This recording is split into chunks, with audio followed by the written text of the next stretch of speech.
Hello दोस्तों, नमस्कार। मैं डॉक्टर सुरेंद्र प्रसाद खंसली, ज्योतिष आचार्य। आज ज्योतिष की श्रृंखला में आप सभी लोगों का स्वागत करता हूं। दोस्तों, आज हम बात करेंगे वृश्चिक राशि की, स्कॉर्पियो साइन की, और उसमें बात करेंगे जो मार्च का महीना है। मार्च के महीने में किस तरह से ये जो ग्रह गोचर की स्थिति है वो कैसे प्रभावित करती है, इसके बारे में बात करेंगे। चलिए, सबसे पहले हम गोचर स्थिति के बारे में जानते हैं। जो वृश्चिक राशि है उससे ठीक जो है थर्ड हाउस में, तीसरे तीसरे घर में यहाँ पर मंगल और शुक्र की स्थिति है। मंगल और शुक्र या वीनस और मार्स गोचर कर रहे हैं। उसके बाद जो ये चतुर्थ हाउस है जिसे हम सुख स्थान कहते हैं, वहां पर सूर्य, बुध और शनि की स्थिति बनी हुई है। इसके ठीक जो पंचम भाव है वहां पर राहु की स्थिति है और गुरु गोचर कर रहे हैं सिक्स्थ हाउस में, ठीक वृश्चिक राशि से। और उसके बाद यदि हम बात करते हैं तो केतु की स्थिति है, 11वें भाव में है केतु की स्थिति। इस तरह से दोस्तों हमने ये बताया कि गोचर स्थिति क्या है और इसका क्या प्रभाव पड़ने वाला है। चलिए, सबसे पहले बात करते हैं कि जो वृश्चिक राशि का जो अंक होता है वो होता है 8। 8 अंक स्कॉर्पियो साइन का जो 8 अंक है वो डिनोट करता है कि उसका जो लॉर्ड जो उसका स्वामी है वो है मंगल। तो मंगल की स्थिति बनी हुई है ठीक इस समय थर्ड हाउस में। तो थर्ड हाउस में जब जो ग्रह होते हैं, शनि है, राहु है और जो मंगल है, इस तरह के जो ग्रह यदि हमारे थर्ड हाउस में होते हैं तो उससे हमारा पराक्रम बढ़ता है। कोई भी काम करने की जो हमारी जो स्पीड होती है उसमें स्पीड अप आ जाता है। कार्य करने की जो चीजें होती हैं वो बढ़ जाती हैं। लेकिन चूंकि कई जो वहां के जो कार्य करने का जो स्थल है उसके अनुसार, थर्ड हाउस के अनुसार जो है कार्य की अधिकता आपके पास जरूर होगी।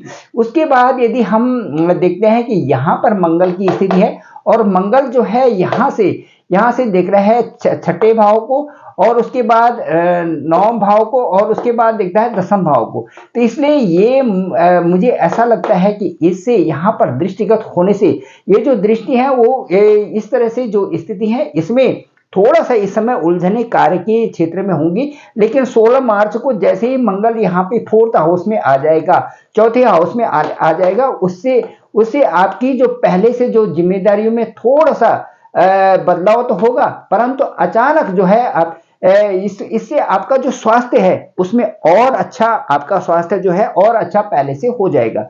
तो स्वास्थ्य से संबंधित आपका मार्च का महीना आपके लिए बहुत अच्छा रहने वाला है। चलिए दोस्तों, अब बात करते हैं यदि हम पंचम स्थान में आते हैं तो पंचम स्थान ये कुंडली का बहुत महत्वपूर्ण स्थान है। और पंचम स्थान के लिए हम कहते हैं कि ये हमारा बताता है, संतान से संबंधित भी बताता है, हमारी जो पढ़ाई लिखाई है, जो हायर स्टडीज है उसके बारे में बताता है, प्राइमरी स्टडीज के बारे में सेकेंड हाउस बताते हैं, और जो पंचम हाउस है इसको हम हायर स्टडीज से लेते हैं। तो ये हायर स्टडीज के लिए जो विद्यार्थी लोग हैं उनके लिए कैसा रहने वाला है। यहाँ का अंक देखेंगे, सबसे पहले यहाँ का अंक है 12, यहाँ का अंक है 12, और ये जो यहाँ के जो स्वामी है, लॉर्ड है, जो 12 अंक के स्वामी है वो आ रखे हैं सिक्स्थ हाउस में। यहाँ पे गुरु यहाँ पर आ रखे हैं। तो इससे क्या हो जाएगा, सबसे जो ठीक बात नहीं है कि जो ये 6, 8, 12 हैं, यदि यहाँ पर गोचर करते हैं ग्रह, तो वो अपना जो उस समय का उनका जो पॉजिटिविटी होती है वो थोड़ा कम हो जाती है। तो उससे क्या है, इस समय मैं ये कहूंगा कि पढ़ाई में थोड़ी उलझन रहेंगी जो बच्चे इस समय पढ़ाई हायर स्टडीज में है, क्योंकि 12वें स्थान में यहाँ पे राहु भी है। राहु थोड़ा छल करता है और सबसे बड़ा ये है कि मन का डाइवर्शन भी होता है, थोड़ा कंफ्यूजन भी बना देता है। कोई यदि आप काम कर रहे हैं तो उसमें आपका एक क्लियर पिक्चर नहीं आएगी और कहीं ना कहीं आप उसमें जो है संदेह करने लगेंगे। तो संदेह के घेरे में राहु डाल देते हैं। तो इसलिए राहु का जो गोचर है पंचम स्थान में वो बताता है कि थोड़ा सा वहां पे जो कंफ्यूजन की स्थिति या थोड़ा सा इस तरह से स्थिति बनती है कि ये सही है, ये करता हूं या ये करता हूं, इस तरह की स्थिति बनेगी। लेकिन मैं ये कहूंगा कि ऐसी स्थिति ये ज्यादा दिन तक नहीं है। अभी जैसे उसके बाद जो बृहस्पति यहाँ से जैसे ही अप्रैल में इधर जाएंगे यहाँ पर सप्तम भाव में, तो स्थिति बहुत अच्छी बदलने वाली है आपकी लाइफ में। चलिए, अब बात करते हैं यदि संतान की बात करें हम, तो राहु का जो पंचम स्थान में जो राहु है और ये आपके जो आपके राशि के स्वामी है जो मंगल है, ये चतुर्थ भाव में आ जाएंगे 16 मार्च को। यहाँ पर आ जाएंगे, यहाँ पर आ जाएंगे। तो उससे क्या होगा कि आपका आपका स्थिति में बदलाव आएगा। अभी जो है इस समय की बात यदि मैं कहूँ तो चूंकि यहाँ पर राहु भी है और स्थिति ये जो यहाँ का स्वामी है इधर जा रखा है, तो अभी मैं ये कहूँगा कि जो परिवार में जो बच्चों से संबंधित है आपके छोटी छोटी बातों में जो है वो बड़ी बन जाते हैं और घर में तो बच्चों के साथ में जो है थोड़ी सी ये बात होती है कि बच्चे उतना अच्छा कहना उस समय नहीं मानते जिस जैसे कि स्थिति इस समय दिख रही है। तो ये संतान से संबंधित थोड़ा सा एक परेशानी सी महसूस होती है कि भाई इस तरह की स्थिति आ गई, उसको उनको सुलझाने में थोड़ा सा जो है वक्त लगता है। तो इस तरह से संतान की स्थिति यहाँ पर बनी हुई है। अब यदि हम ये कहेंगे कि भाई वैवाहिक जीवन आपका कैसा है, तो वैवाहिक जीवन के बारे में मैं कहूँगा कि यहाँ पर 2 अंक है और 2 अंक की जो लॉर्ड है वो है शुक्र। तो शुक्र की स्थिति इस समय जो शुक्र गोचर कर रहे हैं वो कर रहे हैं 3rd हाउस में, और इस 7 मार्च को यहाँ पर 4थे हाउस में शुक्र आ जाएंगे और शुक्र के लिए ये घर बहुत अच्छा होगा। तो जब शुक्र, क्योंकि यहाँ पे कारक भी है चंद्रमा और शुक्र जो है 4थे स्थान के कारक होते हैं, और शुक्र भी यहाँ पर आ जाएंगे अभी 7 मार्च को यदि गोचर में यहाँ पर आ जाएंगे, तो मैं ये कहूँगा कि 7 मार्च के बाद आपका जो वैवाहिक जो जीवन है 7 मार्च के बाद बहुत अच्छा मुझे लग रहा है। और इसके बाद जो है परिवार में जो पार्टनर है उस शुक्र के प्रभाव से थोड़ा सा तो अपनी चलाएंगे ही हो, लेकिन फिर भी उसके बावजूद भी जो मैरिड लाइफ है आपकी अच्छी रहने वाली है। अच्छा, इसके बाद दोस्तों हम बात करते हैं यदि भाग्य के बारे में, तो भाग्य का अंक है 4 और 4 का जो स्वामी होता है, लॉर्ड होता है, वो होता है चंद्रमा। तो चंद्रमा की स्थिति जैसे आप जानते हो कि 2-2 दिन में, हर 102 दिन में वो अपनी जो है इन 12 स्थान में वो चलते रहते हैं और 1 महीने में पूरा इस तरह से चक्कर लगा देते हैं। एक से दूसरे स्थान में चलते रहते हैं। तो चंद्रमा का जो प्रभाव है उसके साथ साथ में हम सूर्य को भी देखेंगे, क्योंकि भाग्य के स्थान में जो कैरियर है उसके स्थान में 5 अंक।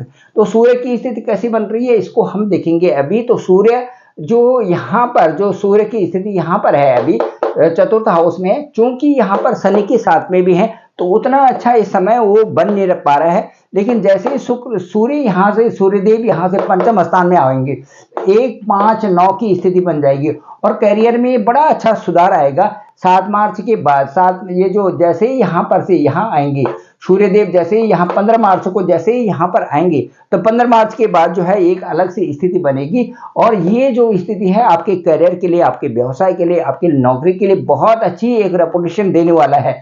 यहाँ से ये जो 5म स्थान में जब सूर्य आएंगे तो 1, 5, 9 ये बनेगा और 1, 5, 9 की स्थिति, त्रिकोण की जो स्थिति होती है ये बहुत मजबूत होती है हमारे भाग्य को भी सुबह देने के लिए, और साथ साथ में जो है हमें एक अच्छा करियर देती है और उसके साथ साथ में सोर्सेस भी कई सारे आते हैं। तो आपके पास कामकाज भी आएगा और उसमें कामकाज में भी जो है आप एक अच्छी उन्नति करोगे, अच्छी तरह से उसको आगे बढ़ाने की कोशिश करोगे और आपके जो बॉस होंगे वो भी आपसे खुश रहेंगे।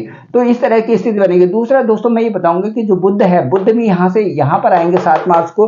तो बुध का जो यहाँ से जब देखेंगे तो 2, 3, 4, 5, 6, 7 ये देखिए अपनी त्रिकोण राशि को यहाँ पर देखेंगे तो ये लाभ स्थान है। तो बुध की यहाँ पर आने से 7 मार्च को और उसके बाद जो है 14 मार्च तक यहाँ पर जो सूर्य आएंगे, ये दोनों आपके लिए एक करियर के लिए एक बहुत अच्छी शुरुआत है। और मैं कहता हूँ कि आपके व्यवसाय में भी जो आपको कार्य करना है उसको आप, ये मार्च का महीना आपके लिए बहुत शुभता देने वाला है और आप उसको आगे बढ़ाइए तो उससे आपको काम में सफलता मिलेगी। आपको मेहनत करते रहना है और आपकी जो लाइफ है वो विवेकपूर्ण ढंग से बड़े अच्छे सुलझे हुए तरीके से आगे बढ़ें तो उसमें आपको सफलता जरूर मिलेगी।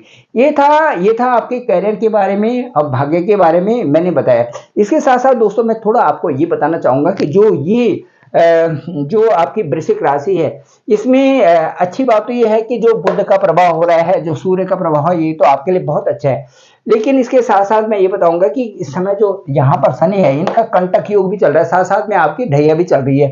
तो मैं ये नहीं कह सकता कि आपका जो समय बहुत अच्छा ही चलेगा, क्योंकि जो सूर्य शनि की स्थिति होती है वो किसी भी हालांकि शनि अपने घर में काफी मजबूत भी है, लेकिन कई प्रकार से मिथ्या विवाद के रूप में आपके परिवार में थोड़ा ऐसी परिस्थितियां आ जाती है। जो अपने ही लोग होते हैं, घर के होते हैं, सगे संबंधी जो परिवार के होते हैं, वही आपसे किसी न किसी बातों में जो है उलझे रहते हैं और आपकी स्पष्ट जो बातें होती है उनको जो है एक्सेप्ट नहीं करते। तो बिना बात के जो है मिथ्या विवाद बना रहता है, घर के लोग जो है आप पे कई बातों में जो है भरोसा नहीं करते। पति पत्नी में वैचारिक थोड़ा मतभेद हो जाता है इन ऐसी स्थिति से, क्योंकि राहु देखिए पंचम स्थान में है और उसके बाद शनि का भी जो है यहाँ पर है और कंटक योग। इसलिए कह सकते हैं शनि की जब ढैया होती है, शनि की जब साढ़े साती होती है, तो इसमें जो कितना ही अच्छा रहो लेकिन सामने वाले की नज़र में कहीं ना कहीं आपकी जो आपका आपका जो व्यवहार है उसमें कहीं ना कहीं उतना अच्छा रिस्पॉन्स सामने वाला का नहीं आता।